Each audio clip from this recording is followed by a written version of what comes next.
ਸਤਿ ਸ੍ਰੀ ਅਕਾਲ ਦੋਸਤੋ, ਮੈਂ ਦਰਸ਼ਨ ਸਿੰਘ ਦਰਸ਼ਕ ਚਰਚਾ ਪ੍ਰੋਗਰਾਮ ਲੈ ਕੇ ਹਾਜ਼ਰ ਹਾਂ। ਰਾਜਧਾਨੀ ਦਿੱਲੀ ਦੇ ਵਿੱਚ G20 ਮੁਲਕਾਂ ਦੀ ਸਿਖਰ ਸੰਮੇਲਨ ਜਿਹੜਾ ਹੋਇਆ ਉਹ ਬੜਾ ਸ਼ਾਨਦਾਰ ਹੋਇਆ। ਇਸ ਦੀ ਚਰਚਾ ਸਿਰਫ ਭਾਰਤ ਦੇ ਵਿੱਚ ਨਹੀਂ, ਪੂਰੀ ਦੁਨੀਆ ਦੇ ਵਿੱਚ ਹੈ। ਇਸ ਸਿਖਰ ਸੰਮੇਲਨ ਦੇ ਵਿੱਚ ਪੂਰੀ ਦੁਨੀਆ ਦੇ ਵੱਡੇ ਲੀਡਰ, ਵੱਡੀ ਸ਼ਕਤੀਆਂ ਦੇ ਲੀਡਰ, ਅਰਥ ਵਿਵਸਥਾ ਦੇ ਲੀਡਰ ਪਹੁੰਚੇ। ਇਸ ਮੌਕੇ ਦੇ ਉੱਤੇ ਦੁਨੀਆ ਭਰ ਦੇ ਵਿੱਚ ਜਿਹੜੀਆਂ ਸਮੱਸਿਆਵਾਂ ਨੇ, ਚਾਹੇ ਉਹ ਆਰਥਿਕ ਨੇ, ਚਾਹੇ ਸਮਾਜਿਕ ਨੇ, ਚਾਹੇ ਸਿਹਤ ਨਾਲ ਸੰਬੰਧਿਤ ਨੇ, ਉਹਨਾਂ ਬਾਰੇ ਗੱਲਬਾਤ ਹੋਈ। ਭਾਰਤ ਇੱਕ ਵੱਡੀ ਸ਼ਕਤੀ ਵਜੋਂ ਉੱਭਰਿਆ। ਉਸ ਨੇ ਵਿਕਾਸਸ਼ੀਲ ਦੇਸ਼ਾਂ ਤੇ ਗਰੀਬ ਦੇਸ਼ਾਂ ਦੀ ਆਵਾਜ਼ ਉਠਾਈ। ਇਸ ਦੇ ਨਾਲ ਨਾਲ ਇਹ ਜਿਹੜਾ G20 ਸਿਖਰ ਸੰਮੇਲਨ ਹੋਇਆ, ਇਹ ਹੁਣ G21 ਬਣ ਗਿਆ। ਇਹਦੇ ਵਿੱਚ ਅਫਰੀਕਾ ਯੂਨੀਅਨ ਵੀ ਸ਼ਾਮਲ ਹੋ ਗਏ ਨੇ। ਇਸ ਦਾ ਸਿਹਰਾ ਭਾਰਤ ਦੇ ਉੱਤੇ ਜਾਂਦਾ ਹੈ, ਪ੍ਰਧਾਨ ਮੰਤਰੀ ਨਰਿੰਦਰ ਮੋਦੀ ਦੇ ਸਿਰ ਜਾਂਦਾ ਹੈ। ਅੱਜ ਆਪਾਂ ਇਸ ਸਾਰੇ ਆਯੋਜਨ ਦੇ ਉੱਤੇ ਗੱਲਬਾਤ ਕਰਾਂਗੇ ਕਿ ਭਾਰਤ ਦਾ ਰੁਤਬਾ ਕਿਹੋ ਜਿਹਾ ਬਣਿਆ। ਪ੍ਰਧਾਨ ਮੰਤਰੀ ਨਰਿੰਦਰ ਮੋਦੀ ਇੱਕ ਵੱਡੇ ਲੀਡਰ ਵਜੋਂ ਉੱਭਰਿਆ ਤੇ ਇਸ ਮਸਲੇ ਦੇ ਉੱਤੇ, ਇਸ ਸਾਰੇ ਘਟਨਾਕ੍ਰਮ ਦੇ ਉੱਤੇ ਸਾਡੇ ਨਾਲ ਗੱਲਬਾਤ ਕਰਨ ਦੇ ਲਈ ਡਾਕਟਰ ਕੇਹਰ ਸਿੰਘ ਮੌਜੂਦ ਨੇ, ਜਿਹੜੇ ਪੰਜਾਬ ਸਕੂਲ ਸਿੱਖਿਆ ਬੋਰਡ ਦੇ ਸਾਬਕਾ ਚੇਅਰਮੈਨ ਵੀ ਨੇ ਤੇ ਪੋਲੀਟੀਕਲ ਸਾਇੰਸ ਦੇ ਪੰਜਾਬੀ ਯੂਨੀਵਰਸਿਟੀ ਦੇ ਪ੍ਰੋਫੈਸਰ ਵੀ ਰਹਿ ਚੁੱਕੇ ਨੇ। ਪਹਿਲਾਂ ਉਹਨਾਂ ਦਾ ਆਪਾਂ ਸਵਾਗਤ ਕਰਦੇ ਹਾਂ। ਡਾਕਟਰ ਸਾਹਿਬ, ਸਤਿ ਸ੍ਰੀ ਅਕਾਲ। ਸਤਿ ਸ਼੍ਰੀ ਅਕਾਲ ਜੀ ਦਰਸ਼ਕ ਜੀ, ਤੁਹਾਡੇ ਦਰਸ਼ਕਾਂ ਦਾ ਵੀ ਸਤਿ ਸ਼੍ਰੀ ਅਕਾਲ। ਡਾਕਟਰ ਸਾਹਿਬ, ਜਿਹੜਾ G20 ਦਾ ਸ਼ਾਨਦਾਰ ਆਯੋਜਨ ਹੋਇਆ ਦਿੱਲੀ ਦੇ ਵਿੱਚ, ਭਾਰਤ ਦਾ ਰੁਤਬਾ ਕਿਸ ਤਰ੍ਹਾਂ ਦਾ ਬਣਿਆ ਤੇ ਇਸ ਦੇ ਨਾਲ ਇਸ ਦੇ ਜਿਹੜਾ ਹੈਗਾ ਬਾਕੀ ਮੁਲਕਾਂ ਦੇ ਵਿੱਚ ਇਸ ਦਾ ਕੀ ਅਸਰ ਹੋਊਗਾ ਭਾਰਤ? ਦਰਸ਼ਕ ਜੀ ਦੇਖੋ, ਤੁਹਾਡੇ ਸਰੋਤਿਆਂ ਨਾਲ ਕੁਝ ਫੈਕਟਸ ਜਿਹੜੇ ਆ ਆਪਾਂ ਪਹਿਲਾਂ ਸਾਂਝੇ ਕਰ ਲਈਏ ਕਿ G20 ਤੋਂ ਮਤਲਬ ਕੀ ਹੈ। ਜਿਹੜੇ ਤੁਹਾਡੇ ਸਰੋਤੇ ਹਨ, ਆਪਾਂ ਫਿਰ ਆਯੋਜਨ ਜਿਹੜਾ ਹੋਇਆ ਹੁਣ ਆਪਣਾ ਹਿੰਦੁਸਤਾਨ 'ਚ ਯਾਨੀ ਕਿ ਇੰਡੀਆ ਜਾਂ ਭਾਰਤ ਵਿੱਚ ਹੋਇਆ, ਇਹ 2023 'ਚ ਆਪਾਂ ਉੱਤੇ ਬਾਅਦ 'ਚ ਆਉਣੇ, ਪਰ ਪਹਿਲਾਂ ਕੁਝ ਗੱਲਾਂ ਇਹ ਆਪਣੇ ਤੁਹਾਡੇ ਸਰੋਤਿਆਂ ਨਾਲ ਆਪਾਂ ਸਾਂਝੀਆਂ ਕਰ ਲਈਏ ਕਿ ਇਹ ਜਿਹਨੂੰ G20 ਗਰੁੱਪ ਕਹਿੰਦੇ ਆ ਨਾ ਜੀ, ਇਹ 1999 ਚ ਪਹਿਲਾਂ ਸ਼ੁਰੂ ਹੋਇਆ ਸੀ, ਜਦੋਂ ਆਰਥਿਕਤਾ ਜਿਹੜੀ ਆ ਨਾ ਜੀ, ਦੁਨੀਆ ਦੀ ਆਰਥਿਕਤਾ, ਖਾਸ ਕਰਕੇ ਏਸ਼ੀਅਨ ਕੰਟਰੀਜ਼ ਦੀ ਆਰਥਿਕਤਾ, ਉਹਦੇ ਵਿੱਚ ਗੜਬੜ ਬਹੁਤ ਹੋ ਗਈ ਸੀਗੀ।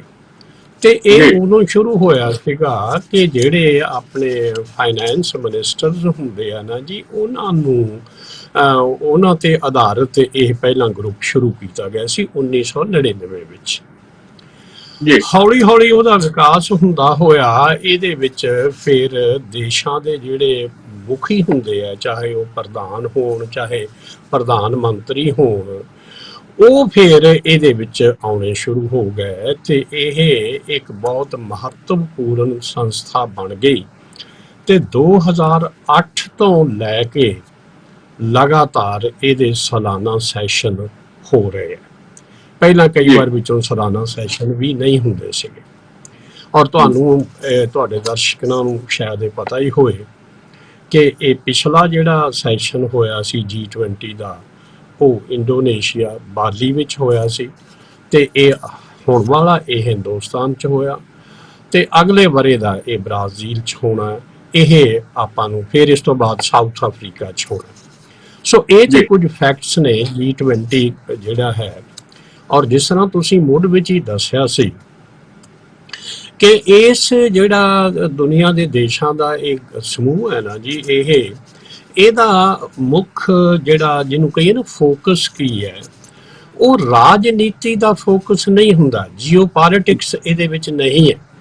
ਜਿਸ ਤਰ੍ਹਾਂ ਆਪਾਂ ਨੂੰ ਕਹਿੰਦੇ ਨਾ G7 ਜਾਂ G8 ਗਰੁੱਪ ਹੈਗਾ, ਉਹ ਪੱਛਮੀ ਦੇਸ਼ਾਂ ਦੇ ਉੱਨਤ ਦੇਸ਼ਾਂ ਦਾ ਜਿਹੜਾ ਉਹ ਗਰੁੱਪ ਹੈ ਤੇ ਉਹ ਜੀਓ ਪੋਲੀਟੀਕਲ ਇਸ਼ੂਜ਼ ਜਿਹੜੇ ਆ ਨਾ, ਉਹਨਾਂ ਨੂੰ ਐਡਰੈਸ ਕਰਦੇ ਆ।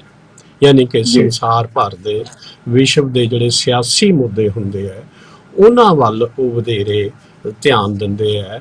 ਕੋਈ ਕੇਂਦਰ ਬਿੰਦੂ ਉਹਨਾਂ ਦਾ ਉਹ ਹੁੰਦਾ।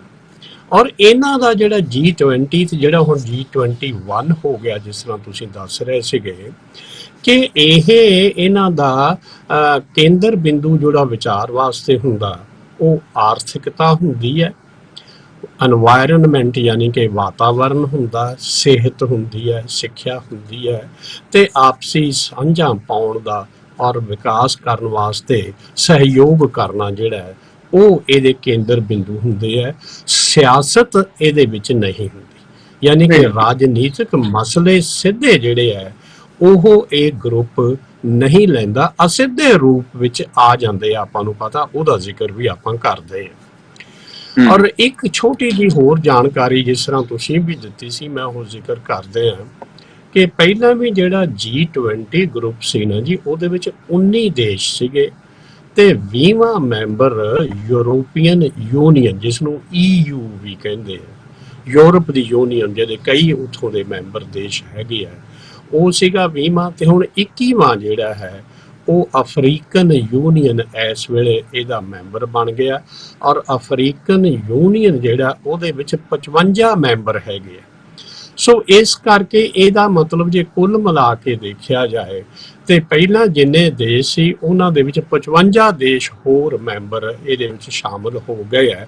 ਸੋ ਇਸ ਕਰਕੇ ਹੁਣ ਇਹ G21 ਜਿਹੜਾ ਸਮੂਹ ਹੈ ਨਾ ਜੀ, ਇਹ ਬਹੁਤ ਵੱਡੀ ਜਿਹੜੀ ਗਿਣਤੀ ਤੇ ਆਰਥਿਕਤਾ ਤੇ ਕਹੋ ਕਿ ਲੋਕਾਈ ਦੀ ਇਹ ਨੁਮਾਇੰਦਗੀ ਕਰਦਾ। ਸੋ ਇਸ ਕਰਕੇ ਇਸ ਗਰੁੱਪ ਦੀ ਮਹੱਤਤਾ ਹੁਣ ਅੱਗੇ ਨਾਲੋਂ ਵਧੇਰੇ ਵੱਧ ਗਈ ਹੋਈ ਹੈ, ਪਹਿਲਾਂ ਨਾਲੋਂ। ਇਹ ਅਫਰੀਕਨ ਯੂਨੀਅਨ ਇਹਦੇ ਵਿੱਚ ਜਿਹੜਾ ਸ਼ਾਮਲ ਹੋ ਗਿਆ। ਇੱਕ ਛੋਟੀ ਜਿਹੀ ਗੱਲ ਹੋਰ ਮੈਂ ਤੁਹਾਡੇ ਨਾਲ, ਤੁਹਾਡੇ ਦਰਸ਼ਕਾਂ ਨਾਲ ਸਾਂਝੀ ਕਰਨਾ ਚਾਹੁੰਦਾ, ਉਹ ਇਹ ਹੈ ਕਿ ਜਦੋਂ ਇਹ ਮੀਟਿੰਗਸ ਹੁੰਦੀਆਂ ਹੈਗੀਆਂ ਤੇ ਜਦੋਂ ਉਹਦੇ ਵਿੱਚ ਸਿਆਸੀ ਮਸਲੇ ਆ ਜਾਂਦੇ ਆ, ਭਾਵੇਂ ਡਾਇਰੈਕਟ ਹੋਣ ਚਾਹੇ ਇਨਡਾਇਰੈਕਟ ਹੋਣ, ਤੇ ਉਹ ਫੈਸਲੇ ਲਾਗੂ ਨਹੀਂ ਹੁੰਦੇ। ਆਪਾਂ ਨੂੰ ਪਤਾ ਹੈ ਕਿ ਜਿਸ ਤਰ੍ਹਾਂ ਬਾਲੀ ਦੇ ਵਿੱਚ ਯਾਨੀ ਕਿ ਇੰਡੋਨੇਸ਼ੀਆ ਦੇ ਵਿੱਚ ਜਦੋਂ ਪਿਛਲੇ ਇਹ G20 ਦੀ ਮੀਟਿੰਗ ਹੋਈ ਸੀ ਤੇ ਉਹਦੇ ਵਿੱਚ ਯੂਕਰੇਨ ਦੇ ਯੁੱਧ ਬਾਰੇ ਉਹਦੇ ਰੂਸ ਨੂੰ ਅਗਰੈਸਰ ਯਾਨੀ ਕਿ ਉਹਨੂੰ ਧਾਵਾ ਕਰਨ ਵਾਲਾ, ਜੰਗ ਸ਼ੁਰੂ ਕਰਨ ਵਾਲਾ ਗਰਦਾਨਿਆ ਗਿਆ ਸੀਗਾ, ਤੇ ਇਸੇ ਕਰਕੇ ਉਹ ਗੱਲ ਪੂਰੀ ਤਰ੍ਹਾਂ ਲਾਗੂ ਨਹੀਂ ਸੀ ਹੋ ਸਕੀ। ਸੋ ਇਹ ਗੱਲਾਂ ਕੁਝ ਪਿਛੋਕੜ ਵਿੱਚ ਸਾਨੂੰ ਧਿਆਨ ਵਿੱਚ ਰੱਖਣੀਆਂ ਚਾਹੀਦੀਆਂ ਕਿ ਸਿਆਸੀ ਮਸਲੇ ਜਿਹੜੇ ਹੁੰਦੇ ਹੈ, ਭਾਵੇਂ ਉਹ ਆਰਥਿਕਤਾ ਦੇ ਨਾਲ ਜੁੜੇ ਹੁੰਦੇ ਹੈ, ਪਰ ਜੇ ਸਿਆਸੀ ਮੁੱਦੇ ਡਾਇਰੈਕਟਲੀ ਲੈ ਜਾਣ ਤਾਂ ਉਹ ਇਹਨਾਂ ਮੀਟਿੰਗਾਂ ਦੇ ਵਿੱਚ ਯਕਜਹਿਤੀ ਜਾਂ ਸਹਿਮਤੀ ਨਹੀਂ ਬਣਦੀ, ਤੇ ਉਹਨਾਂ ਦੇ ਲੈ ਗਏ ਫੈਸਲੇ ਉਹ ਵੀ ਪ੍ਰਭਾਵਸ਼ਾਲੀ ਨਹੀਂ ਰਹਿੰਦੇ, ਯਾਨੀ ਕਿ ਉਹਨਾਂ ਦੇ ਵਿੱਚ ਸਾਂਝੀ ਰਾਏ ਨਹੀਂ ਬਣਦੀ, ਸਹਿਮਤੀ ਨਹੀਂ ਬਣਦੀ। ਸੋ ਹੁਣ ਆਉਨੇ ਆਪਾਂ ਜਿਹੜਾ ਦਿੱਲੀ ਦੇ ਵਿੱਚ ਇਹ G20 ਦਾ ਸੈਸ਼ਨ ਹੋਇਆ, ਜਿਸ ਨੂੰ ਤੁਹਾਡਾ ਇਹ ਥੰਬਨੇਲ ਤੁਸੀਂ ਦਿੱਤਾ ਹੈ ਕਿ ਇਹ ਸ਼ਾਨਦਾਰ ਆਯੋਜਨ ਸੀ ਤੇ ਦੁਨੀਆ 'ਚ ਭਾਰਤ ਦਾ ਕੱਦ ਇਹਦੇ ਵਿੱਚ ਵਧਿਆ, ਇਹ 'ਚ ਕੋਈ ਸ਼ੱਕ ਨਹੀਂ। ਇਹ ਜਿਹੜਾ ਹੁਣ ਸੈਸ਼ਨ ਹੋਇਆ ਨਾ ਜੀ, ਇਹ ਆਪਣੇ ਦਿੱਲੀ ਬੇਸਡ, ਸਾਨੂੰ ਪਤਾ ਹੀ ਹੈ ਕਿ ਇਹਦੇ ਵਿੱਚ ਜਿਹੜਾ ਕੱਲ ਯਾਨੀ ਕਿ ਅੱਜ ਤੇ ਆਖਿਰਲਾ ਦਿਨ ਸੀ ਇਹਦਾ, ਤੇ ਹੁਣ ਖਤਮ ਹੋ ਗਿਆ। ਬ੍ਰਾਜ਼ੀਲ ਨੂੰ ਇਹ ਸੌਂਪ ਦਿੱਤੀ ਗਈ ਹੈ, ਅਗਲੇ ਵਰੇ ਦੀ ਜਿਹੜੀ ਇਹਦੀ ਪ੍ਰਧਾਨਗੀ ਬ੍ਰਾਜ਼ੀਲ ਕੋਲ ਹੋਵੇਗੀ। ਤੇ ਜਿਹੜਾ ਇਹ ਫੈਸਲੇ ਕੱਲ ਹੀ ਹੋ ਗਿਆ ਸੀ, ਯਾਨੀ ਕਿ ਡੈਕਲੇਰੇਸ਼ਨ ਜਿਸ ਨੂੰ ਆਪਾਂ ਕਹਿੰਦੇ ਆ, ਉਹ ਡੈਕਲੇਰੇਸ਼ਨ 83 ਪੈਰੇ ਹੈ ਉਹਦੇ ਵਿੱਚ, 83, ਤੇ ਉਹ 83 ਪੈਰੇ ਦੇ ਵਿੱਚ ਜਿਹੜੇ ਮਸਲੇ ਲੈ ਗਏ ਹੈ ਉਹਨਾਂ ਦੇ ਉੱਪਰ ਸਰਬ ਸਹਿਮਤੀ ਬਣ ਗਈ ਹੋਈ ਹੈ। ਇਹ ਬਹੁਤ ਵੱਡੀ ਗੱਲ ਹੁੰਦੀ ਹੈ ਦਰਸ਼ਕ ਜੀ। ਇਹ ਗੱਲ ਆਪਾਂ ਨੂੰ ਧਿਆਨ ਵਿੱਚ ਰੱਖਣੀ ਚਾਹੀਦੀ ਹੈ ਕਿ ਜਦੋਂ ਸਰਬ ਸਹਿਮਤੀ ਬਣਦੀ ਆ ਨਾ ਜੀ, ਜਿਹੜੇ ਪਾਰਟੀਸਿਪੈਂਟ ਕੰਟਰੀਜ਼ ਦੀ, ਉਹ ਇਹ ਨਹੀਂ ਕਿ ਇਹਨਾਂ 1-2 ਦਿਨਾਂ ਦੀਆਂ ਮੀਟਿੰਗ ਦੇ ਵਿੱਚ ਜਦੋਂ ਹੈਡਸ ਆਫ ਦੀ ਸਟੇਟ ਆਉਂਦੇ ਹੈ ਜਾਂ ਪ੍ਰਾਈਮ ਮਿਨਿਸਟਰ ਆਉਂਦੇ ਹੈ ਜਾਂ ਉਹਨਾਂ ਦੇ ਨੁਮਾਇੰਦੇ ਆਉਂਦੇ ਹੈ ਤੇ ਉਹਨਾਂ 'ਚ ਯਕਦਮ ਕੋਈ ਸਹਿਮਤੀ ਬਣ ਜਾਂਦੀ, ਇੱਦਾਂ ਨਹੀਂ ਹੁੰਦਾ।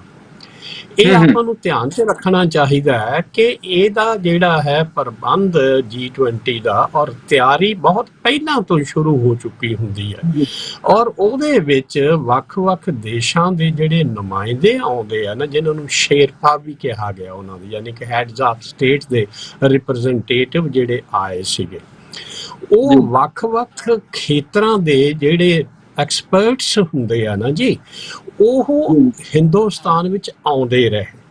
ਉਹਨਾਂ ਦੀਆਂ ਵੱਖ-ਵੱਖ ਜਿਹੜੀਆਂ ਮੀਟਿੰਗਸ, ਵੱਖ-ਵੱਖ ਥਾਵਾਂ ਤੇ ਮੀਟਿੰਗਸ ਹੁੰਦੀਆਂ ਰਹੀਆਂ, ਵਿਚਾਰ ਵਟਾਂਦਰੇ ਹੁੰਦੇ ਰਹੇ, ਔਰ ਉਹਨਾਂ ਬਾਰੇ ਸਰਬ ਸਹਿਮਤੀ ਬਣਾਉਣ ਦੀ ਕੋਸ਼ਿਸ਼ ਕੀਤੀ ਜਾਂਦੀ ਰਹੀ। ਜਿਹੜੀ ਜਿੱਥੇ ਸਰਬ ਸਹਿਮਤੀ ਨਹੀਂ ਸੀ ਉੱਥੇ ਹੁੰਦੀ, ਉਹਨਾਂ ਚਿਰ ਉਹ ਵਾਰ-ਵਾਰ ਮੀਟਿੰਗਸ ਉਹਨਾਂ ਪ੍ਰਤੀਨਿਧਾਂ ਦੀ ਹੁੰਦੀ ਰਹਿੰਦੀ ਸੀ। ਤੁਹਾਡੇ ਦਰਸ਼ਕਾਂ ਦੇ ਧਿਆਨ ਵਿੱਚ ਇਹ ਆਪਾਂ ਗੱਲ ਲੈ ਆਈਏ ਕਿ ਸਭ ਤੋਂ ਜਿਹੜਾ ਕੰਟਰੋਵਰਸ਼ੀਅਲ ਇਸ਼ੂ ਸੀ ਨਾ ਜੀ, ਉਹ ਸੀਗਾ ਯੂਕਰੇਨ ਬਾਰੇ, ਕਿ ਯੂਕਰੇਨ ਦਾ ਮਸਲਾ, ਕਿਉਂਕਿ ਬਾਲੀ ਦੇ ਵਿੱਚ ਉਦੋਂ ਰੈਜ਼ੋਲਿਊਸ਼ਨ ਹੋਇਆ ਸੀਗਾ, ਤੇ ਉਹ ਆਪਾਂ ਨੂੰ ਪਤਾ, ਜਿਸ ਤਰ੍ਹਾਂ ਪਹਿਲਾਂ ਜ਼ਿਕਰ ਕਰ ਚੁੱਕੇ ਹਾਂ, ਕਿ ਉਹਦੇ ਵਿੱਚ ਰੂਸ ਨੂੰ ਜ਼ਿੰਮੇਵਾਰ ਠਹਿਰਾਇਆ ਗਿਆ ਸੀ, ਤੇ ਉਹ ਹੁਣ ਇੱਥੇ ਉਹ ਮਸਲਾ ਆ ਗਿਆ ਕਿ ਕੀ ਰੂਸ ਨੂੰ ਹੀ ਜ਼ਿੰਮੇਵਾਰ ਠਹਿਰਾਇਆ ਜਾਏ ਤੇ ਉਹਦੇ ਖਿਲਾਫ ਕੋਈ ਰੈਜ਼ੋਲਿਊਸ਼ਨ ਪਾਸ ਕੀਤਾ ਜਾਏ। ਇਹ ਬਹੁਤ ਅੜਿੱਕੇ ਵਾਲੀ ਗੱਲ ਸੀ, ਇੱਥੇ ਸਹਿਮਤੀ ਨਹੀਂ ਸੀ ਹੋ ਸਕਦੀ। ਤੇ ਜਿਹੜੀਆਂ ਵੈਸਟਰਨ ਪਾਵਰਸ ਜੇ ਹੈਗੀਆਂ, ਯਾਨੀ ਕਿ ਪੱਛਮੀ ਦੇਸ਼ਾਂ ਦੀਆਂ ਤਾਕਤਵਰ ਕੰਟਰੀਜ਼ ਹੈਗੀਆਂ, ਤਾਕਤਾਂ ਹੈਗੀਆਂ, ਉਹਨਾਂ ਦੀ ਕੋਸ਼ਿਸ਼ ਇਹੀ ਸੀ ਕਿ ਰਸ਼ੀਆ ਨੂੰ ਜ਼ਿੰਮੇਵਾਰ ਠਹਿਰਾਇਆ ਜਾਏ, ਜਿਵੇਂ ਕਿ ਬਾਲੀ ਦੇ ਵਿੱਚ ਇੰਡੋਨੇਸ਼ੀਆ ਵਿੱਚ ਠਹਿਰਾਇਆ ਗਿਆ ਸੀਗਾ। ਪਰ ਇਹ ਗੱਲ ਸੰਭਵ ਨਹੀਂ ਸੀ ਹੋਈ, ਕਿਉਂਕਿ ਇਹਦੇ ਵਿੱਚ ਰੂਸ ਔਰ ਚੀਨ ਦੇ ਭਾਵੇਂ ਉਹ ਰਾਜ ਦੇ ਮੁਖੀ ਨਹੀਂ ਆਏ, ਨਾ ਪੁਤਿਨ ਹੁਣੀ ਆਏ, ਨਾ ਸ਼ੀ ਜਿਨਪਿੰਗ ਆਏ, ਪਰ ਉਹਨਾਂ ਦੇ ਪ੍ਰਤੀਨਿਧ ਤੇ ਆਏ। ਉਹਨਾਂ ਦੇ ਪ੍ਰਤੀਨਿਧਾਂ ਨਾਲ ਜਦੋਂ ਗੱਲ ਹੁੰਦੀ ਸੀ ਤੇ ਉਹ ਇਸ ਗੱਲ ਤੇ ਸਹਿਮਤੀ ਨਹੀਂ ਸੀ ਬਣਦੀ। ਸੋ ਜਿਸ ਢੰਗ ਨਾਲ ਸਹਿਮਤੀ ਬਣਾਈ ਗਈ, ਮੈਨੂੰ ਲੱਗਦਾ ਹੈ ਕਿ ਉਹਦੇ ਵਿੱਚ ਭਾਰਤ ਦੀ ਨੈਗੋਸੀਏਸ਼ਨ ਦੀ ਸਕਿੱਲ, ਜਿਸ ਨੂੰ ਆਪਾਂ ਕਹਿੰਦੇ ਹਾਂ, ਕਿ ਆਪਸੀ ਸਮਝੌਤਾ ਕਰਾਉਣ ਦੀ ਸਮਰੱਥਾ, ਵੱਖ-ਵੱਖ ਵਿਚਾਰਾਂ ਨੂੰ ਇੱਕ ਸੁਰ ਕਰਨ ਦੀ ਸਮਰੱਥਾ ਜਿਹੜੀ ਹੈ, ਉਹ ਜ਼ਰੂਰ ਸਾਹਮਣੇ ਆਈ ਹੈ ਕਿ ਕਿਸ ਤਰ੍ਹਾਂ ਵੱਖ-ਵੱਖ ਵਿਚਾਰਧਾਰਾਵਾਂ ਨੂੰ ਮੇਲ ਕੇ ਇੱਕ ਸਾਂਝੀ ਰਾਏ ਬਣਾਉਣ ਦੀ ਕੋਸ਼ਿਸ਼ ਕੀਤੀ ਗਈ। ਸੋ ਇਹਦੇ ਵਿੱਚ ਆਪਾਂ ਜੀ ਦਰਸ਼ਕ ਜੀ, ਜਿਵੇਂ ਡਾਕਟਰ ਸਾਹਿਬ ਨੇ ਦੱਸਿਆ ਕਿ ਇਹ ਜਿਹੜੀ ਨੈਗੋਸ਼ੀਏਸ਼ਨ ਹੋਈ, ਜਿਹੜਾ ਆਪਾਂ ਡੈਕਲੇਰੇਸ਼ਨ ਕਹਿੰਦੇ ਆ, ਉਹਦੇ ਵਿੱਚ ਭਾਰਤ ਦੀ ਅਹਿਮ ਭੂਮਿਕਾ ਰਹੀ ਵੱਖ-ਵੱਖ ਮੁੱਦਿਆਂ ਉੱਤੇ ਸਾਰੇ ਮੁਲਕਾਂ ਨੂੰ ਸਹਿਮਤ ਕਰਨ ਵਾਸਤੇ। ਤੇ ਇਹ ਵੀ ਦੱਸ ਦਈਏ ਦਰਸ਼ਕਾਂ ਨੂੰ ਕਿ ਇਹ ਜਿਹੜੀ ਡੈਕਲੇਰੇਸ਼ਨ ਤਿਆਰ ਕੀਤੀ ਹੈ, ਜਿਹੜਾ ਐਲਾਨਨਾਮਾ ਤਿਆਰ ਕੀਤਾ, ਇਹਦੇ ਉੱਤੇ 200 ਘੰਟੇ ਜਿਹੜੀ ਹੈਗੀ ਗੱਲਬਾਤ ਹੋਈ ਹੈ, ਤਾਂ ਕਿ ਇਹ ਜਾ ਕੇ ਐਲਾਨਨਾਮਾ ਬਣਿਆ। ਇਹ ਗੱਲਬਾਤ ਜਾਰੀ ਰਹੂਗੀ, ਲੈਣੇ ਇੱਕ ਬ੍ਰੇਕ।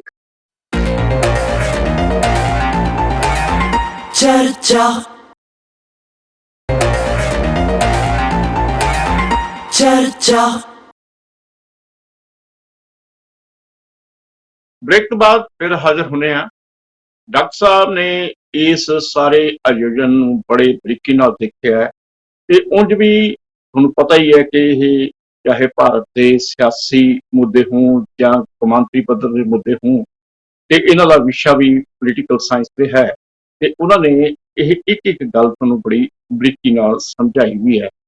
ਡਾਕਟਰ ਸਾਹਿਬ, ਜਿਹੜੇ ਇਹਦੇ ਵਿੱਚ ਮਹੱਤਵਪੂਰਨ ਮੁੱਦੇ ਦਾ ਤੁਸੀਂ ਇੱਕ ਗੱਲ ਦੱਸੀ ਹੈ ਕਿ ਜਿਹੜਾ ਰੂਸ ਤੇ ਯੂਕਰੇਨ ਦਾ ਜਿਹੜਾ ਲੜਾਈ ਚੱਲ ਰਹੀ ਹੈ, ਯੁੱਧ ਚੱਲ ਰਿਹਾ, ਉਹ ਇੱਕ ਵਿਵਾਦਗ੍ਰਸਤ ਮੁੱਦਾ ਸੀਗਾ, ਤੇ ਉਹਦੇ ਉੱਤੇ ਵੀ ਸਹਿਮਤੀ ਬਣਾਈ ਹੈ।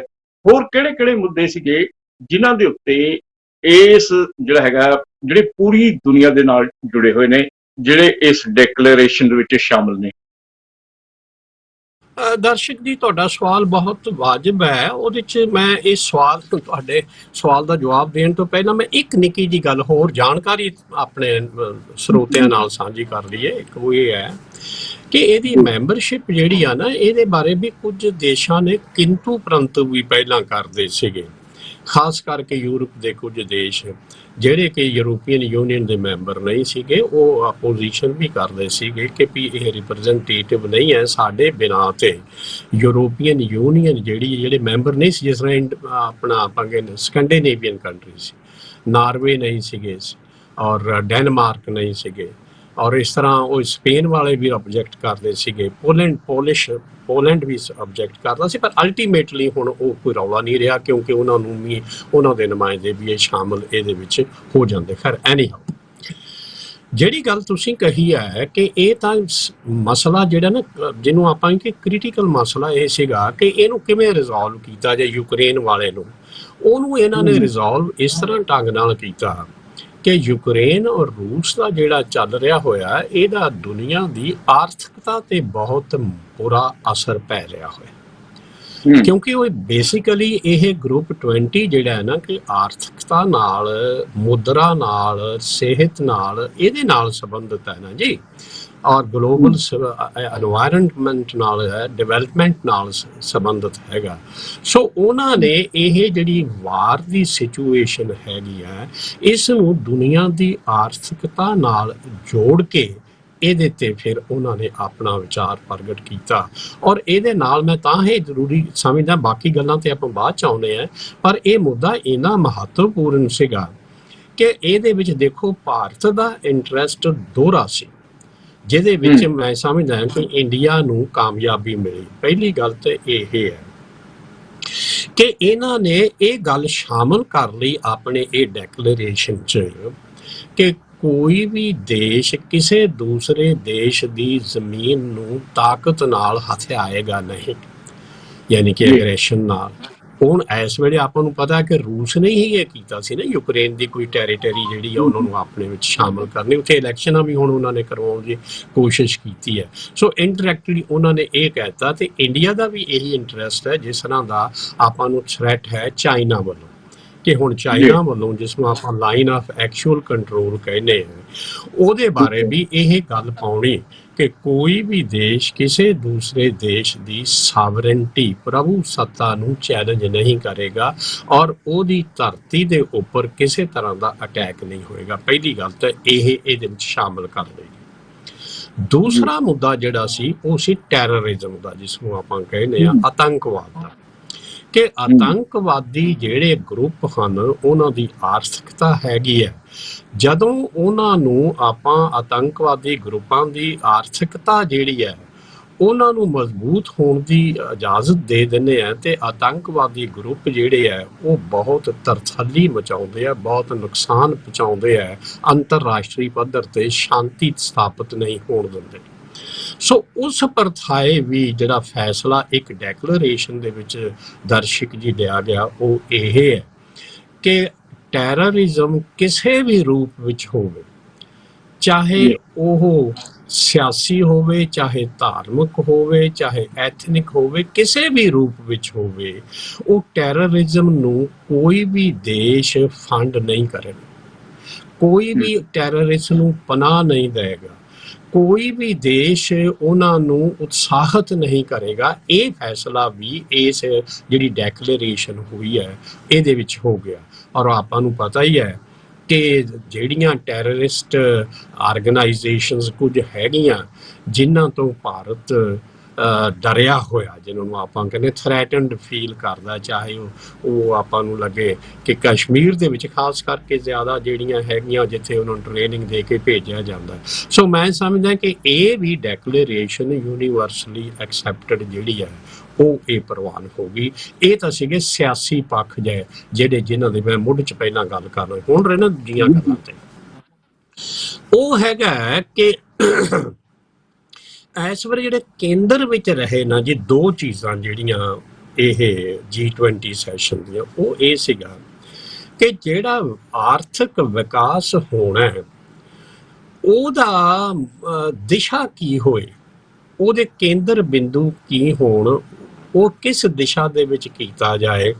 ਉਹ ਦੋ ਗੋਲਜ਼ ਸਥਾਪਿਤ ਜਿਹੜੇ ਹੋਏ, ਜਿਹੜੇ ਪਹਿਲਾਂ ਵੀ ਇਹ ਜ਼ਿਕਰ ਹੁੰਦਾ ਰਿਹਾ ਪਰ ਇਸ ਵਾਰ ਜ਼ਿਆਦਾ ਜ਼ੋਰ ਨਾਲ ਉਹਨਾਂ ਨੂੰ ਅੰਡਰਲਾਈਨ ਕੀਤਾ ਗਿਆ। ਪਹਿਲਾ ਤਾਂ ਇਹ ਸੀ ਕਿ ਜਿੰਨੇ ਵੀ ਆਰਥਿਕ ਡਿਵੈਲਪਮੈਂਟ ਹੋਣੀ ਹੈ ਜਾਂ ਹੋਣੀ ਚਾਹੀਦੀ ਹੈ ਆਪਸੀ ਕੋਆਪਰੇਸ਼ਨ ਨਾਲ, ਉਹ ਹਿਊਮਨ ਸੈਂਟਰਿਕ ਹੋਣੀ ਚਾਹੀਦੀ ਹੈ। ਯਾਨੀ ਕਿ ਉਹ ਮਨੁੱਖ ਦੀ ਬਹਿਬੂਦੀ ਤੇ, ਮਨੁੱਖ ਦੇ ਭਲੇ ਤੇ ਆਧਾਰਿਤ ਹੋਣੀ ਚਾਹੀਦੀ ਹੈ। ਮਨੁੱਖ ਦੀ ਐਕਸਪਲੋਇਟੇਸ਼ਨ ਤੇ ਆਧਾਰਿਤ ਨਹੀਂ ਹੋਣੀ ਚਾਹੀਦੀ। ਆਮ ਤੌਰ ਤੇ ਆਪਾਂ ਇਹੀ ਜਾਣਦੇ ਆਪਾਂ ਨੂੰ ਪਤਾ ਹੈ ਨਾ ਕਿ ਆਰਥਿਕ ਉન્નਤੀ ਵਾਸਤੇ ਮਨੁੱਖੀ ਆਜ਼ਾਦੀ ਔਰ ਡਿਗਨਿਟੀ, ਜਿਸ ਨੂੰ ਕਹਿੰਦੇ ਹਿਊਮਨ ਡਿਗਨਿਟੀ, ਉਹ ਕੁਰਬਾਨ ਕਰ ਦਿੱਤੀ ਜਾਂਦੀ ਹੈ। ਸੋ ਇਸ ਵੇਲੇ ਆਦਰਸ਼ ਇਹ ਰੱਖਿਆ ਗਿਆ ਕਿ ਜਿਹੜੀ ਇਕਨੋਮਿਕ ਕੋਆਪਰੇਸ਼ਨ ਹੋਣੀ ਹੈ ਜਾਂ ਡਿਵੈਲਪਮੈਂਟ ਕਰਨੀ ਹੈ ਆਪਾਂ ਸਾਰੇ ਦੇਸ਼ਾਂ ਨੇ ਰਲ ਕੇ, ਉਹ ਹਿਊਮਨ ਸੈਂਟਰਿਕ ਹੋਵੇ, ਮਨੁੱਖ ਦਾ ਕਿ ਬਹਿਬੂਦੀ ਕਿਵੇਂ ਹੁਣ ਮਨੁੱਖ ਦੀ ਐਕਸਪਲੋਇਟੇਸ਼ਨ ਨਾ ਹੋਵੇ। ਔਰ ਦੂਸਰਾ ਜਿਹੜਾ ਇਹ ਹੈ ਕਿ ਐਨਵਾਇਰਨਮੈਂਟ ਦਾ ਜ਼ਰੂਰ ਧਿਆਨ ਰੱਖਿਆ ਜਾਏ ਕਿ ਇਹ ਨਾ ਹੋਵੇ ਕਿ ਅਸੀਂ ਤਰੱਕੀ, ਆਰਥਿਕ ਤਰੱਕੀ ਤੇ ਕਰਦੇ ਰਹੀਏ, ਟੈਕਨੋਲੋਜੀਕਲ ਤਰੱਕੀ ਆਪਾਂ ਕਰਦੇ ਰਹੀਏ ਤੇ ਐਨਵਾਇਰਨਮੈਂਟ ਦਾ ਆਪਾਂ ਨੁਕਸਾਨ ਕਰ ਦਈਏ ਤੇ ਅਸੀਂ ਇਹ ਧਰਤੀ ਰਹਿਣ ਯੋਗ ਹੀ ਨਾ ਹੋਵੇ। ਇਹ ਗੱਲਾਂ ਪਹਿਲਾਂ ਵੀ ਆਈਆਂ, ਪਰ ਇਸ ਵੇਲੇ ਜਦੋਂ ਇਹ ਫੈਸਲੇ ਹੋਏ ਆ ਨਾ ਜੀ ਦਰਸ਼ਕ ਜੀ, ਇਹਨਾਂ ਨੂੰ ਆਪਾਂ ਕਹੀਏ ਕਿ ਕੇਂਦਰ ਵਿੱਚ ਰੱਖਿਆ ਗਿਆ ਹੈ ਕਿ ਇਹਨਾਂ ਦੋ ਗੱਲਾਂ ਨੂੰ ਧਿਆਨ ਵਿੱਚ ਰੱਖ ਕੇ ਜਿਹੜਾ ਹੈ ਆਰਥਿਕ ਉન્નਤੀ ਕਰਨ ਦੀ ਕੋਸ਼ਿਸ਼ ਕੀਤੀ ਜਾਏ, ਕੋਆਪਰੇਸ਼ਨ ਕਰਨ ਦੀ ਕੋਸ਼ਿਸ਼ ਕੀਤੀ ਜਾਏ। ਔਰ ਇਹਦੇ ਨਾਲ ਹੀ ਇੱਕ ਗੱਲ ਜਿਹੜੀ ਹੈਗੀ ਹੈ ਉਹ ਇਹ ਹੈ ਕਿ ਜਿਹੜੀ ਡਿਵੈਲਪਮੈਂਟ ਹੋਣੀ ਹੈ ਨਾ ਜੀ, ਜਿਹਨੂੰ ਆਪਾਂ ਕਹਿੰਦੇ ਹਾਂ, ਉਹ ਹੈ ਸਸਟੇਨੇਬਲ ਗਲੋਬਲ ਡਿਵੈਲਪਮੈਂਟ, SGD ਜਿਸ ਨੂੰ ਆਪਾਂ ਕਹਿੰਦੇ। ਯਾਨੀ ਕਿ ਇਹ ਜਿਹੜੀ ਆਪਾਂ ਡਿਵੈਲਪਮੈਂਟ ਕਰਦੇ ਇਹ ਨਾ ਹੋਵੇ ਕਿ ਥੋੜ੍ਹ ਚਿਰੀ ਨਾ ਹੋਵੇ ਕਿ ਆਪਾਂ ਇਹ ਕਰ ਲਈਏ ਵੀ ਆਹ ਦੇਖੋ ਸਾਨੂੰ ਹੁਣ ਫੌਰੀ ਮਸਲੇ ਸਾਡੇ ਆ ਗਏ ਹੈ ਤੇ ਉਹਦੇ ਵਿੱਚ ਅਸੀਂ ਸਾਰੀ ਟੈਕਨੋਲੋਜੀ ਦੀ ਵਰਤੋਂ ਇਸ ਢੰਗ ਨਾਲ ਕਰ ਲਈਏ ਕਿ ਸਾਰੇ ਰਿਸੋਰਸਿਸ ਨੂੰ ਯਕਦਮ ਹੀ ਅਸੀਂ ਐਕਸਪਲੋਇਟ ਕਰ ਲਈਏ ਤੇ ਆਉਣ ਵਾਲੀਆਂ ਪੀੜ੍ਹੀਆਂ ਵਾਸਤੇ ਅਸੀਂ ਛੱਡੀਏ ਹੀ ਕੁਛ ਨਾ। ਯਾਨੀ ਕਿ ਡਿਵੈਲਪਮੈਂਟ ਮਾਡਲ ਸਾਡਾ ਇਹ ਹੋਣਾ ਚਾਹੀਦਾ ਹੈ ਕਿ ਉਹ ਸਸਟੇਨੇਬਲ ਹੋਵੇ, ਚਿਰਜੀਵੀ ਜਿਸ ਨੂੰ ਆਪਾਂ ਕਹਿੰਦੇ, ਦੇ ਲੰਬੇ ਆਉਣ ਵਾਲੇ ਸਮੇਂ ਵਾਸਤੇ ਵੀ ਉਹ ਡਿਵੈਲਪਮੈਂਟ ਇਸ ਦਿਸ਼ਾ ਵਿੱਚ ਕੀਤੀ ਜਾਏ ਜਾਂ ਇਹੋ ਜਿਹੀਆਂ ਨੀਤੀਆਂ ਘੜੀਆਂ ਜਾਣ ਜਿਹੜੀਆਂ ਕਿ ਬਹੁਤ ਲੰਬੇ ਸਮੇਂ ਤੱਕ ਸਾਡੇ ਓਵਰਆਲ ਗਲੋਬ, ਇਹ ਧਰਤੀ ਔਰ ਇਹਦੇ ਬਸ਼ਿੰਦਿਆਂ ਦੇ ਵਾਸਤੇ ਉਹ ਠੀਕ ਰਹੇ, ਉਹਨਾਂ ਲਈ ਉਸਾਰੂ ਰਹੇ, ਉਹਨਾਂ ਲਈ ਮਾਰੂ ਨਤੀਜੇ ਪੈਦਾ ਨਾ ਕਰੇ। ਇਹਨੂੰ ਸਸਟੇਨੇਬਲ ਗਲੋਬਲ ਡਿਵੈਲਪਮੈਂਟ ਦੇ ਨੂੰ ਵੀ ਇਹ ਕੇਂਦਰ ਵਿੱਚ ਇਸ ਵਾਰ ਰੱਖਿਆ ਗਿਆ ਜੀ। ਇਸ ਪ੍ਰਥਾਏ ਹੀ ਇਹ ਕੋਸ਼ਿਸ਼ ਕੀਤੀ ਗਈ ਕਿ ਇਸ ਵੇਲੇ ਜਿਹੜੇ ਹਨ ਨਾ ਜੀ ਆਪਣੇ ਬੈਂਕਸ ਹੈਗੇ ਆ, ਆਪਾਂ ਨੂੰ ਪਤਾ ਹੈ ਕਿ ਉਹ ਫਾਈਨੈਂਸ਼ੀਅਲ ਮੈਨੇਜਮੈਂਟ ਵਾਸਤੇ IMF ਵੀ ਹੈਗਾ ਤੇ international bank for reconstruction and development ਜਿਸ ਨੂੰ ਵਰਲਡ ਬੈਂਕ ਵੀ ਕਿਹਾ ਜਾਂਦਾ। ਆਪਾਂ ਨੂੰ ਤੁਹਾਡੇ ਸਰੋਤਿਆਂ ਦੀ ਇਹ ਖੁਸ਼ੀ ਦੀ ਗੱਲ ਵੀ ਹੈਗੀ ਹੈ ਕਿ ਵਰਲਡ ਬੈਂਕ ਦੇ ਜਿਹੜੇ ਹੁਣ ਪ੍ਰਧਾਨ ਬਣੇ 5 ਸਾਲ ਵਾਸਤੇ ਉਹ ਅਜੇ ਬਾਂਗਾ ਜੀ ਹੈ, ਆਪਣੇ ਪੰਜਾਬੀ ਹੈ, ਸਿੱਖੀ ਸਰੂਪ ਵਿੱਚ ਵੀ ਹੈਗੇ ਹੈ ਔਰ ਪਗੜੀ ਵਾਲਿਆਂ ਦੀ ਸ਼ਾਨ ਵੀ ਵਧਾਉਂਦੇ ਹੈ।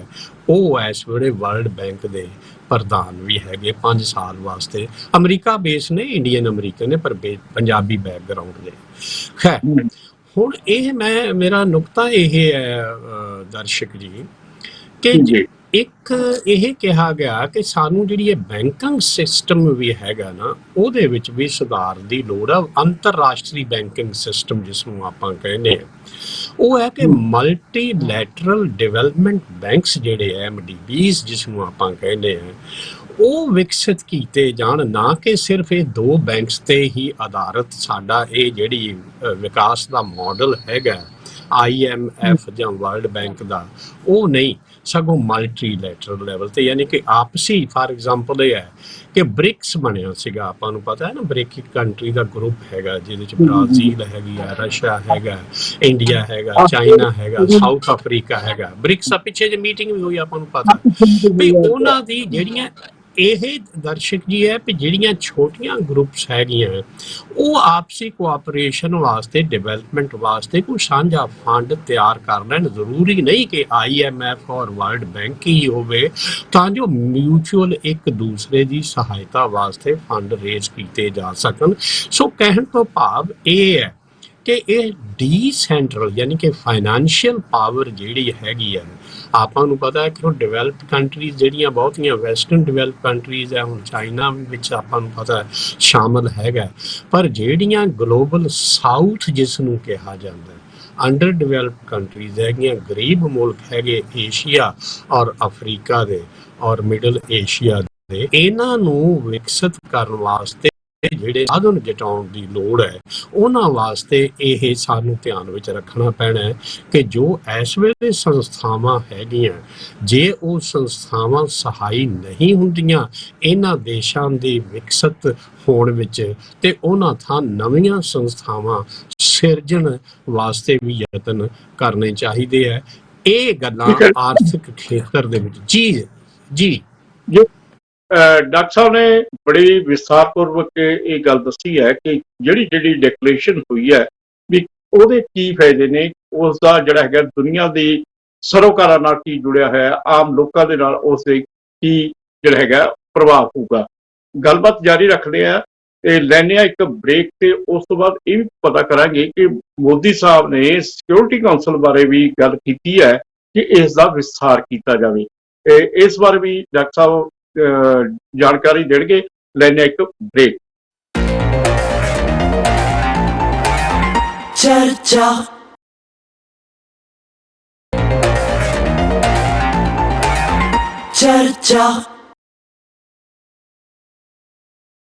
ਬ੍ਰੇਕ ਤੋਂ ਬਾਅਦ ਫਿਰ ਹਾਜ਼ਰ ਹੁੰਦੇ ਆ। ਡਾਕਟਰ ਕੇਰ ਸਿੰਘ ਦੱਸ ਰਹੇ ਸੀਗੇ ਕਿ ਜੋ ਵੀ ਦਿੱਲੀ ਦੇ ਵਿੱਚ ਹੀ ਸੰਮੇਲਨ ਹੋਇਆ ਉਸ ਦੇ ਵਿੱਚ ਕੀ ਕੁਛ ਜਿਹੜਾ ਹੈਗਾ ਦੁਨੀਆ ਦੇ ਵਾਸਤੇ, ਦੁਨੀਆ ਦੇ ਹਿੱਤਾਂ ਵਾਸਤੇ ਕੀ ਕੁਛ ਕਰਨ ਦੀ ਗੱਲਬਾਤ ਹੋਈ ਹੈ। ਡਾਕਟਰ ਸਾਹਿਬ ਇੱਕ ਗੱਲ ਤਾਂ ਜਿਹੜੀ ਤੁਸੀਂ ਗੱਲਬਾਤ ਕਰ ਰਹੇ ਸੀ, ਜੇ ਤਾਂ ਉਸ ਦੇ ਅੱਗੇ ਹੋਰ ਵਿਸਥਾਰ ਦੇਣਾ ਉਹ ਦੇ ਦਿਓ। ਤੇ ਇੱਕ ਭਾਰਤ ਨੇ ਇਸ ਗੱਲ ਦੀ ਪ੍ਰਧਾਨ ਮੰਤਰੀ ਉਹਨਾਂ ਨੇ ਮੰਗ ਫਿਰ ਦੁਬਾਰਾ ਕੀਤੀ ਆ, ਅੱਗੇ ਵੀ ਉਹ ਅੰਤਰਰਾਸ਼ਟਰੀ ਮੰਚਾਂ ਦੇ ਉੱਤੇ ਗੱਲਬਾਤ ਕਰ ਰਹੇ ਹੈ ਵੀ ਸਿਕਿਉਰਿਟੀ ਕਾਉਂਸਲ ਜਿਹੜੀ ਹੈਗੀ ਆ ਉਸ ਦੇ ਵਿੱਚ ਵਿਸਥਾਰ ਹੋਣਾ ਚਾਹੀਦਾ। ਦਰਸ਼ਕ ਜੀ ਤੁਸੀਂ ਬਿਲਕੁਲ ਠੀਕ ਕਹਿ ਰਹੇ ਹੋ ਕਿ ਇਹ ਜਿਹੜਾ ਮੁੱਦਾ ਨਾ ਜੀ, ਇਹ G20 ਦੇ ਏਜੰਡੇ ਤੇ ਨਹੀਂ ਹੈ।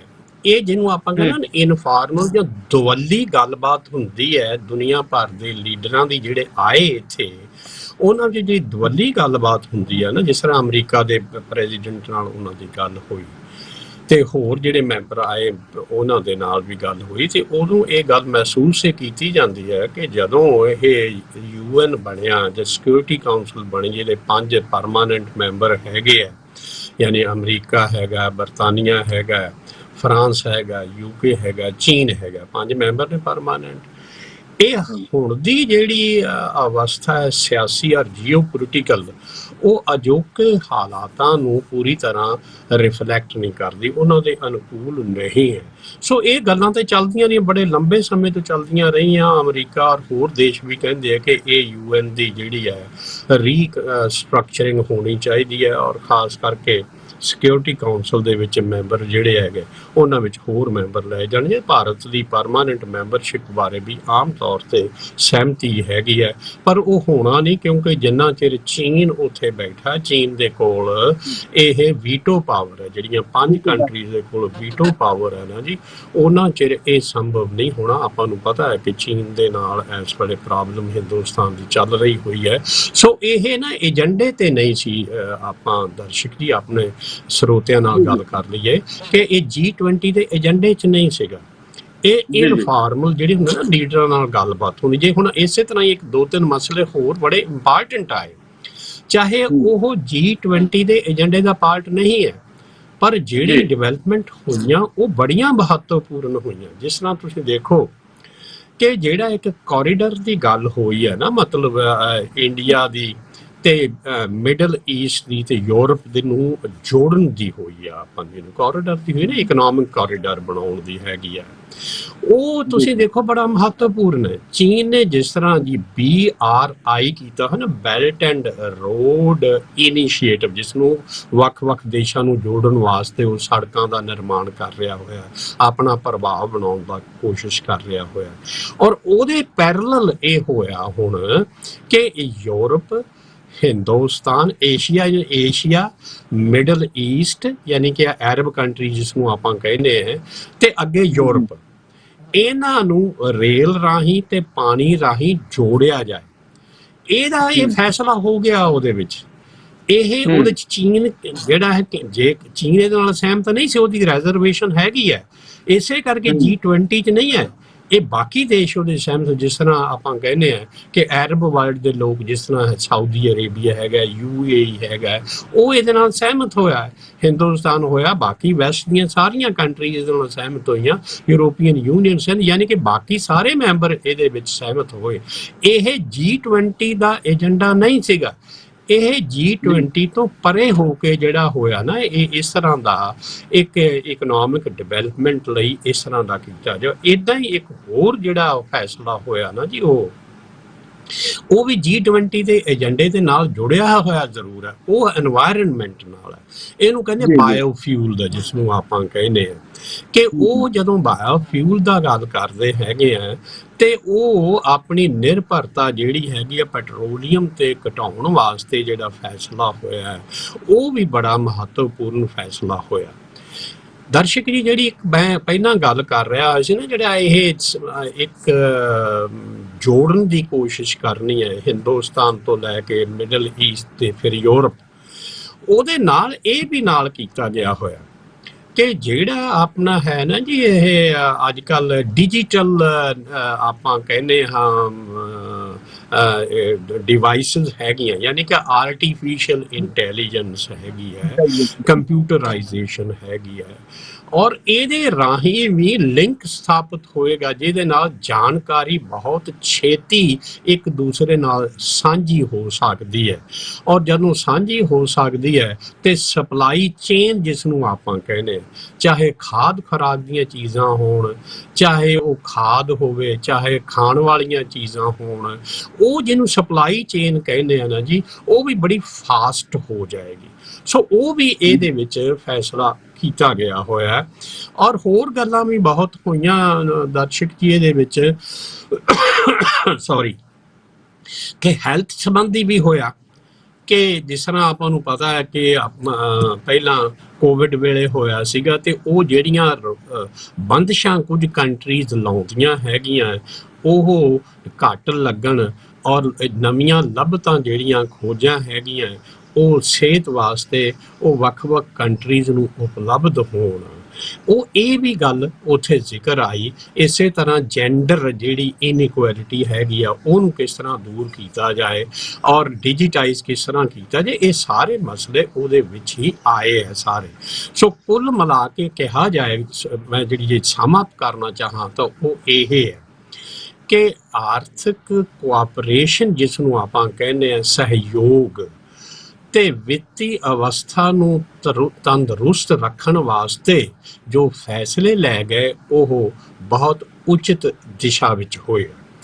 ਪਰ ਇਹਦੇ ਪਿਛੋਕੜ ਵਿੱਚ ਇੱਕ ਗੱਲ ਸਾਨੂੰ ਜ਼ਰੂਰ ਧਿਆਨ ਵਿੱਚ ਰੱਖਣੀ ਚਾਹੀਦੀ ਹੈ ਕਿ ਜਿਹੜੀ ਇਹ ਸ਼ਾਨਦਾਰ ਆਯੋਜਨ ਹੋਇਆ, ਜਿਸ ਤਰ੍ਹਾਂ ਤੁਸੀਂ ਕਹਿ ਰਹੇ ਹੋ, ਔਰ ਦੁਨੀਆ ਭਰ ਦੇ ਵਿੱਚ ਭਾਰਤ ਦਾ ਕੱਦ ਵਧਿਆ, ਇਹਦੇ 'ਚ ਕੋਈ ਸ਼ੱਕ ਨਹੀਂ। ਉਹਦੇ ਪਿਛੋਕੜ ਵਿੱਚ ਇੱਕ ਗੱਲ ਸਾਨੂੰ ਜ਼ਰੂਰ ਧਿਆਨ ਵਿੱਚ ਰੱਖ ਲੈਣੀ ਚਾਹੀਦੀ ਹੈ ਕਿ ਉਹ ਇਹੀ ਹੈ ਕਿ ਇਸ ਵੇਲੇ ਪੱਛਮੀ ਦੁਨੀਆ ਤੇ ਚੀਨ ਦੀ ਅਦਾਵਤ ਚੱਲ ਰਹੀ ਹੈ। ਔਰ ਚੀਨ ਦੇ ਚੱਲ ਰਹੀ ਅਦਾਵਤ ਜਿਹੜੀ ਹੈਗੀ ਹੈ, ਪੱਛਮੀ ਦੁਨੀਆ ਆਪਣੇ ਜਿਹੜੀ ਵਿੱਤੀ ਸਾਧਨ ਹਨ, ਜਾਂ ਉਹ ਮੈਨੂਫੈਕਚਰਿੰਗ ਹੈਗੀ ਆ, ਉਹ ਆਪਣੀ ਪੂੰਜੀ ਜਿਹੜੀ ਹੈ ਉਹਨੂੰ ਕਿੱਥੇ ਇਨਵੈਸਟ ਕਰੇ, ਉਹ ਆਲਟਰਨੇਟ ਉਹ ਹੁਣ ਸਥਾਨ ਲੱਭਣ ਦੀ ਕੋਸ਼ਿਸ਼ ਕਰ ਰਹੀ ਹੈ। ਮੈਨੂਫੈਕਚਰਿੰਗ ਕਿੱਥੇ, ਉਹਦੇ ਵਿੱਚ ਉਹ ਇਹ ਚਾਹੁੰਦੇ ਹਨ ਕਿ ਇਹ ਚੀਨ ਤੋਂ ਬਿਨਾਂ ਹੋਰ ਦੇਸ਼ ਜਿਹੜੇ ਹੈ ਉਹਨਾਂ ਦੇ ਵਿੱਚ ਪੂੰਜੀ ਜਿਹੜੀ ਉਹ ਰੱਖਣ। ਔਰ ਨਾਲ ਦੀ ਨਾਲ ਇਹ ਹੈ ਕਿ ਚੀਨ ਦਾ ਜਿਹੜਾ ਪ੍ਰਭਾਵ ਦੁਨੀਆ ਭਰ 'ਚ ਵੱਧ ਰਿਹਾ ਹੋਇਆ ਹੈ, ਉਸ ਪ੍ਰਭਾਵ ਨੂੰ ਕਿਸ ਤਰ੍ਹਾਂ ਘੱਟ ਕੀਤਾ ਜਾਏ, ਔਰ ਉਹਦੇ ਵਿੱਚ ਭਾਰਤ ਜੇ ਮਜ਼ਬੂਤ ਹੁੰਦਾ ਹੈ ਤਾਂ ਇਸ ਖਿੱਤੇ ਦੇ ਵਿੱਚ ਉਹ ਇੱਕ ਬੈਲੈਂਸ ਜਿਹੜਾ ਉਹ ਬਣਿਆ ਰਹਿੰਦਾ ਹੈ। ਸੋ ਇਹ ਪਿਛੋਕੜ ਵਿੱਚ ਹੀ ਆਪਾਂ ਨੂੰ ਧਿਆਨ ਵਿੱਚ ਰੱਖਣਾ ਚਾਹੀਦਾ ਹੈ ਕਿ ਜਿਹੜੇ ਸਾਰੇ ਫੈਸਲੇ ਹੋਏ ਆ ਔਰ ਸਹਿਮਤੀਆਂ ਵੀ ਹੋਈਆਂ, ਉਹਦੇ ਵਿੱਚ ਇਹ ਜੀਓ ਪੋਲੀਟੀਕਲ ਜੋ ਰਿਐਲਿਟੀ ਹੈ ਉਹ ਵੀ ਸਾਨੂੰ ਧਿਆਨ ਵਿੱਚ ਰੱਖਣੀ ਚਾਹੀਦੀ ਹੈ। ਸੋ ਉਹ ਬੜੀ ਸਹਾਈ ਹੋਈ ਹੈ, ਜਿਹਦੇ ਨਾਲ ਹਿੰਦੁਸਤਾਨ ਦਾ ਕੱਦ ਬੁੱਤ ਵਧਿਆ ਵੀ ਹੈਗਾ, ਇਹਦੀ ਰੈਕਗਨੀਸ਼ਨ ਵੀ ਹੋਈ ਹੈ। ਔਰ ਇਹ ਜਦੋਂ ਰੈਕਗਨੀਸ਼ਨ ਹੁੰਦੀ ਤਾਂ ਸਾਨੂੰ ਪਤਾ ਹੀ ਹੈ ਕਿ ਮੋਦੀ ਸਾਹਿਬ ਇਹਦਾ ਲਾਹਾ ਆਪਣਾ ਕੱਦ ਬੁੱਧ ਉੱਚਾ ਕਰਨ ਵਿੱਚ ਉਹ ਤੇ ਜ਼ਰੂਰ ਹੀ ਇਹਦਾ ਲਾਹਾ ਲੈਣ ਦੀ ਕੋਸ਼ਿਸ਼ ਕਰਨਗੇ। ਆਉਣ ਵਾਲੀਆਂ 24 ਦੀਆਂ ਚੋਣਾਂ 'ਚ ਵੀ ਇਹਨੂੰ ਆਪਣੇ ਹੱਕ ਵਿੱਚ ਵਰਤਣ ਦੀ ਕੋਸ਼ਿਸ਼ ਕਰਨਗੇ ਦਰਸ਼ਕ ਸੀ। ਸੋ ਇਹ ਹੈ ਕੁੱਲ ਮਿਲਾ ਕੇ ਆਪਾਂ ਜੇ ਦੇਖੀਏ ਇਹ ਪਿਛੋਕੜ। ਜੀ ਦਰਸ਼ਕ ਜੀ ਡਾਕਟਰ ਸਾਹਿਬ, ਇੱਕ ਹੋਰ ਵੀ ਜਿਹੜੀ ਗੱਲਬਾਤ ਜਿਹੜੀ ਖਾਸ ਤੌਰ ਤੇ ਜਦੋਂ ਅਸੀਂ ਭਾਰਤ ਦੇ ਅੱਗੇ ਵਧਣ ਦੀ ਗੱਲ ਚੱਲਦੀ ਹੈ, ਸਾਡਾ ਗੁਆਂਢੀ ਮੁਲਕ ਜਿਵੇਂ ਪਾਕਿਸਤਾਨ ਹੈ, ਸ਼੍ਰੀਲੰਕਾ ਹੈ, ਬੰਗਲਾਦੇਸ਼ ਹੈ, ਹੋਰ ਜਿਹੜੇ ਵੀ ਮੁਲਕ ਨੇ ਉਹ ਕਿਉਂ ਵਧਣ ਦੇ ਵਿੱਚ ਅਸਫਲ ਹੋ ਰਹੇ ਨੇ? ਉਹਦੇ ਪਿੱਛੇ ਕੀ ਕਾਰਨ ਹੈ?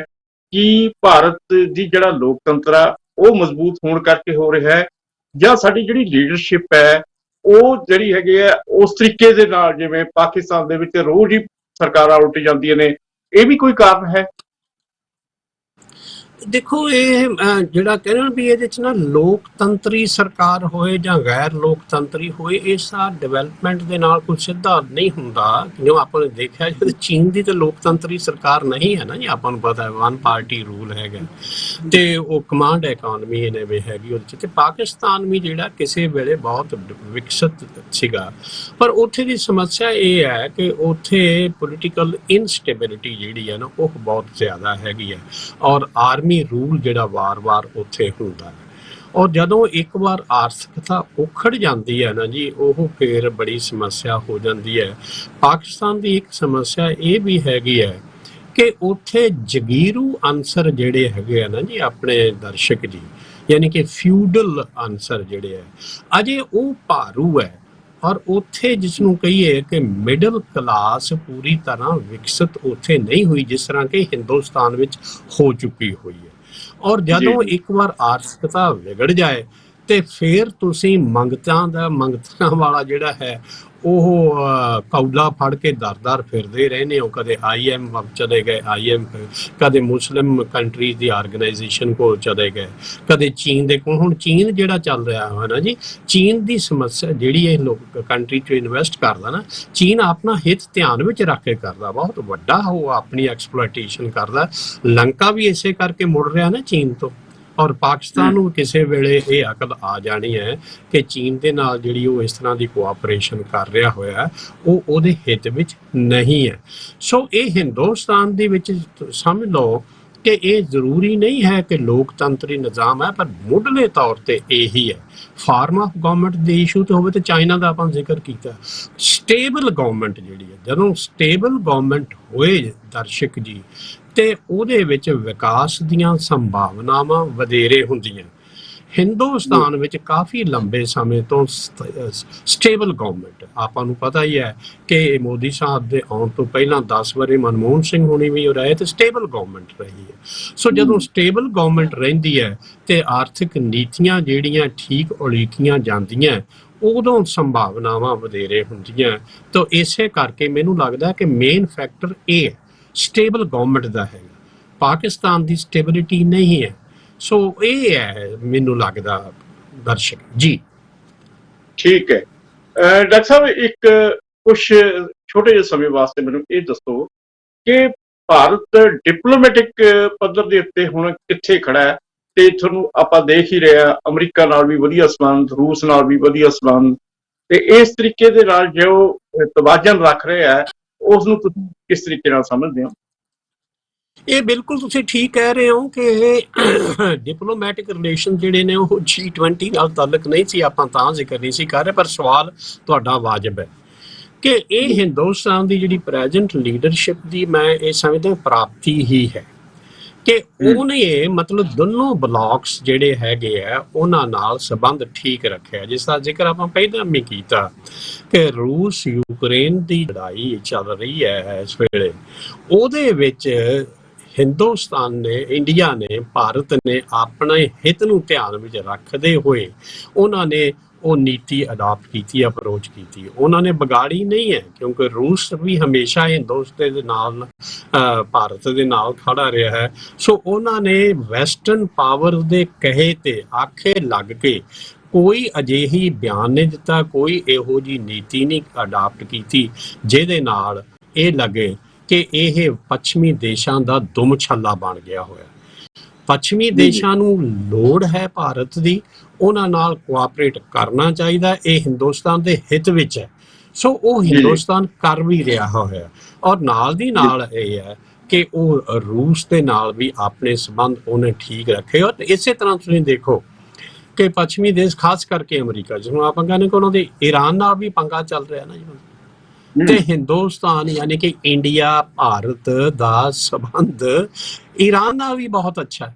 ਤੁਹਾਨੂੰ ਪਤਾ ਨਾ ਚਾਬਹਾਰ ਜਿਹੜੀ ਉੱਥੇ ਹੈਗੀ ਆ ਆਪਣੀ ਕਹਿੰਦੇ ਆ ਬੰਦਰਗਾਹ ਹੈਗੀ, ਉੱਥੇ ਹੀ ਡਿਵੈਲਪ ਹੋ ਰਹੀ ਹੋਈ ਹੈ ਨਾ ਜੀ, ਜਿੱਥੋਂ ਮਿਡਲ ਈਸਟ ਨਾਲ ਵਪਾਰ ਕਰਨ ਦੀਆਂ ਸੰਭਾਵਨਾਵਾਂ ਹਿੰਦੁਸਤਾਨ ਦੀਆਂ ਹੈਗੀਆਂ।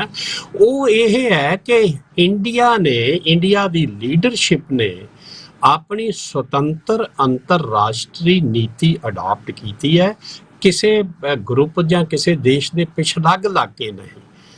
ਠੀਕ ਹੈ, ਹਿੰਦੁਸਤਾਨ ਦੇ ਹਿੱਤ ਨੂੰ ਜਿਹੜਾ ਉਹ ਜ਼ਰੂਰ ਧਿਆਨ ਵਿੱਚ ਰੱਖੇ ਜੀ। ਠੀਕ ਹੈ, ਇਹੀ ਕਾਰਨ ਹੈ ਇਮਰਾਨ ਖਾਨ ਬੇਸ਼ੱਕ ਭਾਰਤ ਦੇ ਖਿਲਾਫ ਵੀ ਬੋਲਦਾ ਹੈ, ਪਰ ਭਾਰਤ ਦੀ ਇਸ ਨੀਤੀ ਦੀ ਹਮੇਸ਼ਾ ਉਹ ਪ੍ਰਸ਼ੰਸਾ ਵੀ ਕਰਦਾ ਹੈ। ਜਿਵੇਂ ਅਸੀਂ ਕਿਹਾ ਕਿ G20 ਦਾ ਸ਼ਾਨਦਾਰ ਆਯੋਜਨ ਕੀਤਾ ਹੈ, ਉਹ ਜੋ ਕੁਝ ਘਟਨਾਕ੍ਰਮ ਬਣੇ, ਜੋ ਕੁਝ ਉਸਦੇ ਪ੍ਰਭਾਵ ਸਾਹਮਣੇ ਆਏ ਨੇ, ਉਸ ਨੂੰ ਬਹੁਤ ਹੀ ਸ਼ਾਨਦਾਰ ਢੰਗ ਦੇ ਨਾਲ ਨੇ ਸਾਡੇ ਦਰਸ਼ਕਾਂ ਨੂੰ ਸਮਝਾਇਆ, ਤੇ ਇਹਦੇ ਨਾਲ ਭਾਰਤ ਦਾ ਜਿਹੜਾ ਰੁਤਬਾ ਵੀ ਉੱਪਰ ਵਧਿਆ ਤੇ ਮੋਦੀ ਸਾਹਿਬ ਦਾ ਵੀ ਕੱਦ ਵਧਿਆ। ਡਾਕਟਰ ਸਾਹਿਬ, ਤੁਸੀਂ ਇੱਕ ਇੱਕ ਗੱਲ ਬਹੁਤ ਬਰੀਕੀ ਨਾਲ ਸਮਝਾਈ, ਤੁਹਾਡਾ ਬਹੁਤ ਬਹੁਤ ਧੰਨਵਾਦ। ਤੇ ਸਾਡੇ ਦਰਸ਼ਕਾਂ ਦਾ ਵੀ ਬਹੁਤ ਬਹੁਤ ਧੰਨਵਾਦ ਜਿਹੜੇ ਰੋਜ਼ ਇਸ ਪ੍ਰੋਗਰਾਮ ਨੂੰ ਦੇਖਦੇ ਨੇ। ਤੇ ਕੱਲ ਨੂੰ ਫਿਰ ਅਸੀਂ ਕਿਸੇ ਨਵੇਂ ਵਿਸ਼ੇ ਦੇ ਨਾਲ ਤੁਹਾਡੇ ਰੂਬਰੂ ਹੋਵਾਂਗੇ। ਉਦੋਂ ਤੱਕ ਮੈਨੂੰ ਦਿਓ ਆਗਿਆ। ਸਤਿ ਸ੍ਰੀ ਅਕਾਲ। ਚਰਚਾ।